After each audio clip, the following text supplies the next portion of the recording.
Untuk acara pertama, mari kita buka dengan bacaan Al-Fatihah. Mudah-mudahan atas doa-doa penjaga soa acara ini bisa berjalan dengan lancar, tidak ada aral satupun yang menghalang. Adanya syairul Fatihah. A'udzu billahi minasyaitonir rajim. Bismillahirrahmanirrahim. Alhamdulillahirabbil alamin arrahmanir rahim. Maliki yaumiddin. Iyyaka na'budu wa iyyaka nasta'in. Ihdinas siratal mustaqim.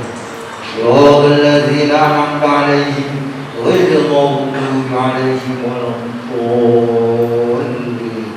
Rabbighfir li wa li wa lil mu'minina.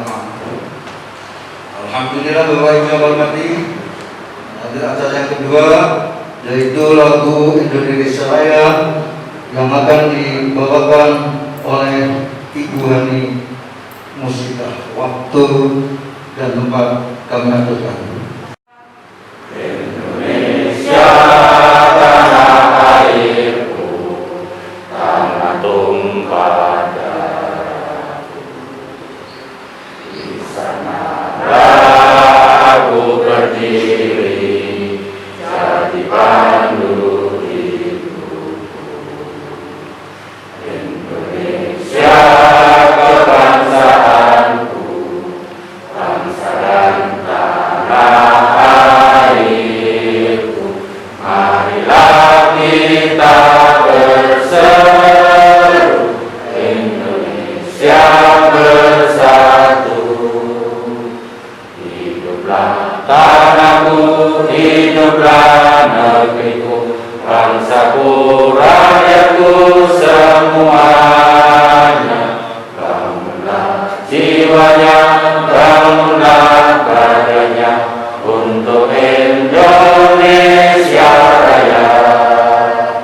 Indonesia Raya, merdeka, merdeka, tanahku, negeriku yang ku cinta. Indonesia Raya, merdeka, merdeka, hiduplah Indonesia Raya. Indonesia Raya, merdeka, merdeka, tanahku, negeriku yang ku cinta. Indonesia Raya, merdeka, merdeka, hiduplah Indonesia Raya. Assalamualaikum warahmatullahi wabarakatuh. Alhamdulillahirabbil alamin, wassalatu wassalamu ala asyrofil anbiya'i wal mursalin wa ala alihi wa ashabihi ajma'in, amma ba'du. Yang terhormat Bapak Kepala Kantor Kementerian Agama Kabupaten Tuban, Bapak Dr. Andes Haji Athaillah MPDI. Yang kami hormati Bapak Kasubag TU, yang kami hormati Bapak Ibu Kasih Penyelenggara, dan yang kami hormati Bapak dan Ibu pengawas PAIS dan pengawas pendidikan madrasah, juga kepada Bapak Ibu ASN Kantor Kementerian Agama Kabupaten Tuban yang berbahagia. Tidak ketinggalan pula Bapak Kepala KUA yang kami hormati. Syukur alhamdulillah kita panjatkan kehadirat Allah Subhanahu wa taala karena atas limpahan rahmat dan nikmatnya pada pagi ini kita bisa berkumpul di aula kantor Kementerian Agama Kabupaten Tuban yang insya Allah cukup representatif ini dalam rangka untuk mengikuti kegiatan sensasi kita yang telah dijadwalkan setiap 2 minggu sekali, dan hari ini jadwal dari seksi PAIS untuk pembaca Al-Qurannya, pembaca tafsir Al-Qurannya, kemudian selawat dan salam kita aturkan kepada baginda Rasulullah Muhammad SAW, mudah-mudahan kita mendapatkan syafaatnya. Bapak dan Ibu yang kami hormati, mohon izin kami hari ini ditugasi oleh pimpinan untuk membaca Al-Quran tafsir surat Al-Ghasyiyah ayat 17 sampai 20. A'udzu billahi minasy syaithanir rajim.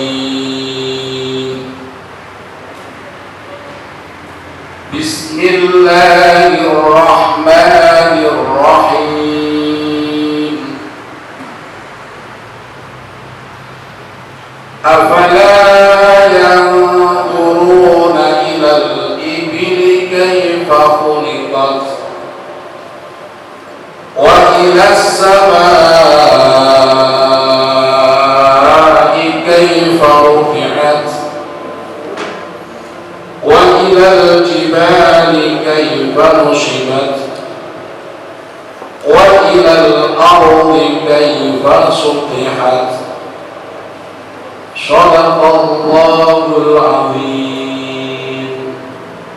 Terjemah ayat 17. Maka tidakkah mereka memperhatikan unta bagaimana diciptakan? Ayat 18. Dan langit bagaimana ditinggikan? Ayat 19. Dan gunung-gunung bagaimana ditegakkan? Ayat 20. Dan bumi bagaimana dihamparkan? Kosakata 1. Rufi'at surat Al-Ghasyiyah ayat 18 artinya ditinggikan, diangkat dan lain sebagainya. As-sama atau langit diartikan sebagai ruang hampa yang ada di atas bumi kita, dimulai dari mega sampai kawasan yang tidak terhingga. As-sama juga difungsikan sebagai atap, saqf dari bumi. Namun atap di sini tidak sebagai atap yang berbentuk benda padat, tetapi beruang-ruang udara, al-ghilaf al-jawi. Walaupun as-sama tingginya dan besarnya tidak terkirakan, tetapi tidak ada tiang yang menyangganya, atau ada tapi tidak terlihat oleh manusia. Manusia diperintahkan untuk merenung tentang kekuasaan Allah yang demikian besar dengan tujuan beriman kepadanya. 2. Nusibat surat Al-Ghasyiyah ayat 19. Kata nusibat berarti ditegakkan. Kata kerja pasif dari kata nasoba. Kata ini memiliki akar makna letih. Di dalam Al-Quran disebutkan, maka apabila kamu telah selesai dari sesuatu urusan, kerjakanlah dengan sungguh-sungguh urusan yang lain. Maksudnya, setelah kamu Muhammad selesai mengerjakan ibadah fardu, maka buatlah dirimu letih dengan ibadah-ibadah sunnah.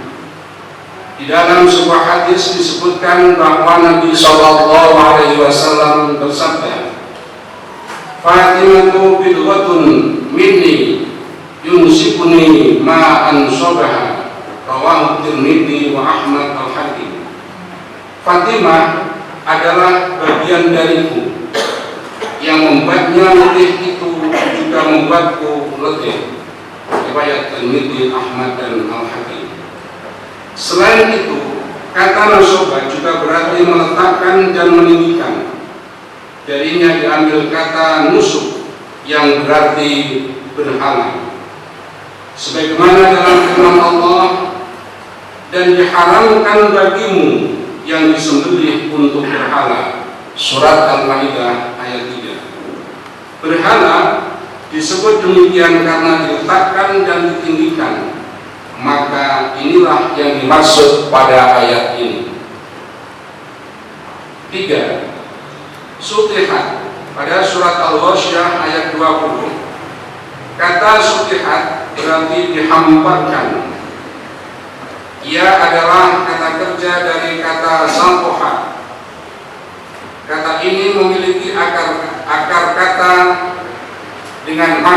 membaringkan. Kalimat satohan naboh berarti ia menurunkan unta.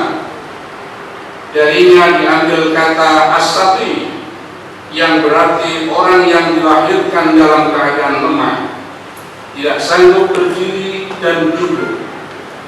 Kata ini hanya disebut satu kali di dalam Al-Quran, yaitu di tempat ini, dan yang dimaksud di sini adalah dihamparkan. Munasabah. Pada ayat-ayat yang lalu, Allah menerangkan datangnya hari kiamat dan bahaya dan bahwa manusia ketika itu akan menjadi dua golongan, yang celaka dan yang bahagia. Orang yang celaka akan berada dalam kehinaan yang serendah-rendahnya, dan orang yang beriman akan memperlihatkan wajah yang cemerlang penuh dengan kebahagiaan. Insyaallah untuk seluruh ASN Kementerian Agama Kabupaten Lebak adalah termasuk orang yang beriman dan akan memperlihatkan wajahnya yang cemerlang penuh dengan kebahagiaan. Amin. Allahumma amin. Pada ayat-ayat berikut ini Allah mengemukakan dalilnya terhadap orang-orang yang ingkar itu. Allah menyuruh mereka memperhatikan tanda-tanda kebesaran dan kekuasaannya yang ada di langit dan di bumi, seperti meneliti keadaan unta, binatang peliharaan yang mereka manfaatkan tenaga, daging, susu, kulit, dan bulunya. Mereka juga disuruh memperhatikan gunung-gunung yang dapat dijadikan petunjuk dalam melakukan perjalanan. Tafsir ayat 17-20. Dalam ayat-ayat ini Allah mempertanyakan apakah mereka tidak memperhatikan bagaimana unta yang ada di depan mata mereka dan dipergunakan setiap waktu diciptakan. Bagaimana pula langit yang berada di tempat yang tinggi, bagaimana gunung-gunung dipancangkan dengan kukuh, tidak bergoyang dan dijadikan petunjuk bagi orang-orang dalam perjalanan. Di atasnya terdapat danau dan air. Di atasnya terdapat danau dan mata air yang dapat dipergunakan untuk keperluan manusia, mengairi tumbuh-tumbuhan dan memberi minum binatang ternak. Bagaimana pula bumi dihamparkan sebagai tempat tinggal bagi manusia. Apabila mereka telah memperhatikan semua itu dengan seksama, tentu mereka akan mengakui bahwa penciptanya dapat membangkitkan manusia kembali pada hari kiamat. Kesimpulan: 1. Hendaklah manusia memperhatikan bagaimana Tuhan menciptakan makhluk-makhluknya. Kesimpulan yang kedua, mereka mengakui bahwa penciptanya dapat membangkitkan mereka kembali pada hari kiamat. Bapak dan Ibu yang kami hormati, demikianlah pembacaan tafsir surat Al-Wasiyah ayat 17-20. Apabila ada kesalahan, itu adalah merupakan bagian dari keburukan saya. Mudah-mudahan Allah berkenan untuk memaafkannya. Amin. Billahi taufiq wal hidayah. Wassalamualaikum warahmatullahi wabarakatuh. Assalamualaikum warahmatullahi wabarakatuh. Alhamdulillahilladzi arsala rasulahu bil huda wa dinil haqq liyudhhirahu 'ala dini kulli walau karihal musyrikun. Asyhadu an la ilaha illallah wahdahu la syarika lahu wa asyhadu anna sayyidana Muhammadan abduhu wa rasuluh. Allahumma salli wa sallim ala sayyidina Muhammad wa ala ali sayyidina Muhammad. Rabbi shrah li sadri wa yassir li amri wahlul bil lisani yafqahu qawli. Alhamdulillah Rabbil kepada Bapak Kepala Kantor Kementerian Agama Kabupaten Lebak yang kami hormati dan kami muliakan, Bapak Kepala pada bersama Kementerian Agama yang kami hormati, Bapak Kasih, Bapak Ibu Kasih Negara yang kami hormati, Bapak Ibu Pengawas yang kami hormati, Bapak Ibu karyawan kantor Kementerian Agama Kabupaten Kendal yang kami hormati. Pertama-tama, marilah kita panjatkan puji syukur kepada Allah Subhanahu wa Ta'ala bahwa pada pagi hari ini kita bisa berkumpul berwawancara bertatap muka dalam rangka acara sensasi. Dengan kita selalu bersyukur kepadanya, mudah-mudahan Allah Subhanahu wa Ta'ala selalu menambahkan kenikmatan-kenikmatan yang kepada kita semua, sehingga kita mendapati kenikmatan baik di dunia sampai akhirat. Amin. Amin. Salawat serta salam marilah kita aturkan kepada junjungan kita Nabi Muhammad SAW yang telah memberikan satu penerangan jalan yang lurus dengan membawa nanti di Islam. Dengan kita selalu membaca salawat kepadanya, mudah-mudahan kita termasuk umatnya yang selalu mendapatkan syafaatnya, terutama besok di akhirat kelak. Amin Allahumma amin. Bapak Ibu yang kami hormati, kami dari kelompok penghulu, kami ditugasi oleh Ketua Pojahulu dalam sesi ini adalah yaitu bimbingan perkawinan. Biasanya bimbingan perkawinan itu diadakan pada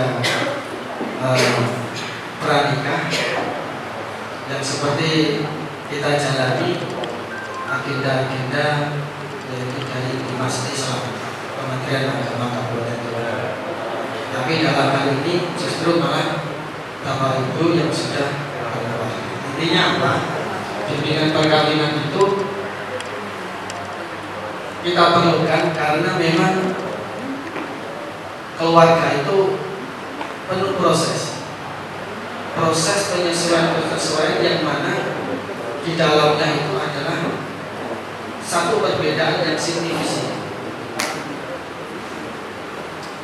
Makanya proses itu sampai kita itu akhir hayat, tidak hanya 1 bulan, tidak hanya 1 tahun, tetapi sampai akhir proses. Makanya terjadi walaupun orang itu sudah berkeluarga, sudah beranak, sudah berputu, gitu ya, tapi juga ada satu permasalahan menjadikan satu perpecahan dalam rumah tangga. Maka disinilah mungkin dari Pojahulu kami kedepannya kami ditugasi untuk memberikan satu bimbingan perkawinan. Dasar dari hadis Rasulullah SAW bersabda, ini nggak begitu terang begini.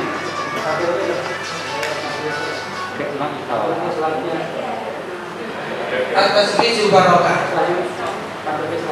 Jadi pernikahan itu adalah satu keberkahan. Jadi moga dasar hadisnya atas biju barokah. Al-walad rahmat. Kalau anak adalah satu kerahmatan. Yang selanjutnya dasar dari hadis yaitu an-nikah sunnati, faman raghiba an sunnati falaysa minni. Jadi pernikahan itu adalah satu kesunahan. Barang siapa yang tidak melaksanakan satu sunnah maka tidak termasuk. Ini pun tidak termasuknya bukan satu kehilangan satu akidah, tapi satu kehilangan kenikmatan dalam satu pernikahan. Yang selanjutnya sirah hukum. Sebelumnya kalian adalah orang yang jomblo. Ini masih ada yang jomblo ini. Masih banyak ya. Seburuk-buruk kalian adalah orang yang jomblo. Jadi sirah hukum bisa hukum rakatan 2 rakaat dari orang yang bersuami itu. Kuta'ahilin khairun. lebih baik min sab'ina rakaatan daripada 70 rakaat. Jadi orang-orang yang sudah bersuami istri itu lebih baik daripada orang yang jomblo. Dimana orang yang bersuami istri itu pahalanya seperti mengerjakan sholat yaitu sebanyak 70 rakaat.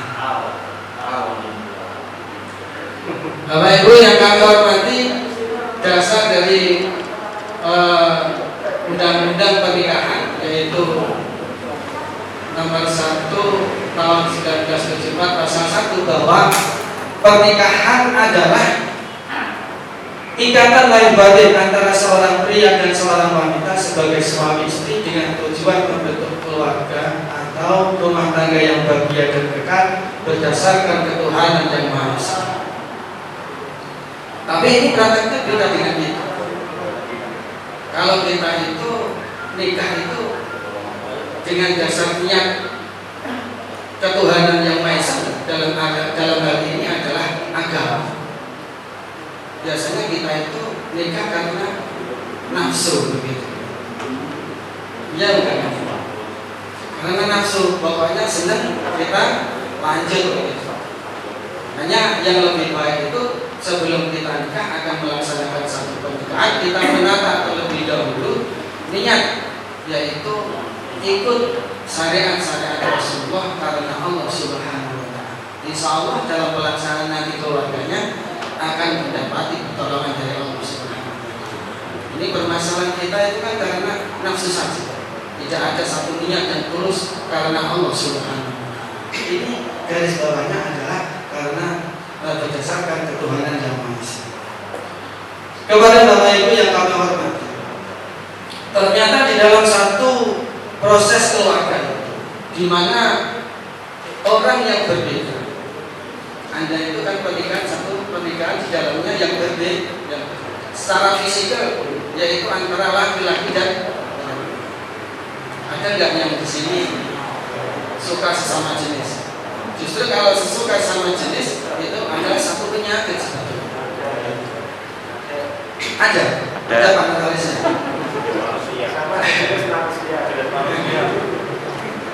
Jadi satu perbedaan secara fisik laki-laki dan perempuan. Secara sifat, karakter, perilaku ternyata juga berbeda. Pendidikan juga berbeda. Pola pikirnya juga berbeda. Psikologis kejiwaan seseorang ternyata juga berbeda. Letak geografis itu juga berbeda. Ternyata penanaman karakter keluarga itu juga berbeda. Mungkin seperti Pak Nurholis menginginkan anaknya adalah menerus satu pengembangan agama teknologi, tapi ternyata dapatnya jodohnya berbeda. Nah ini perlu penyesuaian ternyata, perlu proses. Oleh karena itu, dalam meraih satu keluarga yang sakinah mawaddah warahmah itu tidak semudah kita membalikkan telapak tangan. Ada yang kira-kira itu umur jago, ternyata sudah cerai. Dengan proses begitu tahun meningkat tahun ke tahun ternyata juga ada satu perceraian. Ini satu permasalahan memang yang harus kita atasi bersama. Dan sudah punya anak ternyata juga bercerai. Inilah permasalahan pentingnya bimbingan perkawinan. Nah, kita bereja kepada keluarga sakinah mawaddah warahmah. Dalam Al-Quran, wa min ayatihi an khalaqa lakum min anfusikum azwajan litaskunu. Jadi ini sakinah dulu.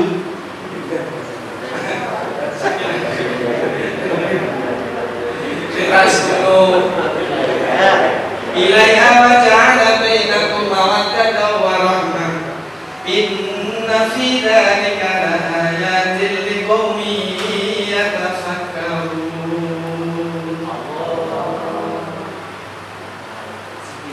Sakinah. Sakinah itu adalah tentram. Jadi hati yang bergejolak antara seorang laki-laki dan perempuan ingin menyambungkan diri. Ketika bertemu dan ada satu kesepakatan yang sama, maka jadilah tentram hati.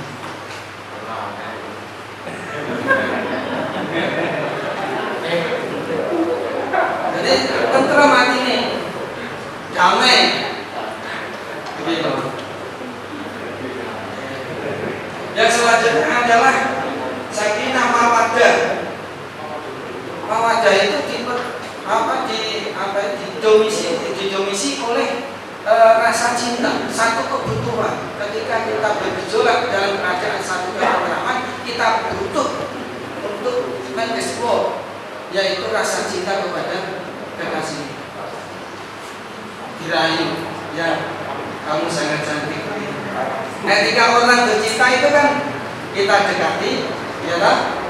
Kita rayu, kita beleh. Bener, ketika orang bercinta kan begitu. Masa langsung depan, ayo. Beleh, masa depan, mas. Gak romantis ya pria itu. Dibeleh, dijumbuh, diberi hadiah. Beri hadiah. Itulah nanti akan ketemu tumbuh kebutuhan, yaitu kebutuhan cinta. Yang selanjutnya adalah warahmah. Warahmah itu adalah yaitu sayang. Ini biasanya orang-orang kalau pegawai sudah menginjak pensiun, sudah tua, ya kan? Terus butuh liani kan begitu ya? Gak butuh liani. Wes pokoknya yang nyamar dijejeri begitu rasa tentram ya, sayang. Saake Mbak Putri itu eling masa lalu, kasihan. Nah ini rasa sayang itu di situ. Ketika kita menginjak masa-masa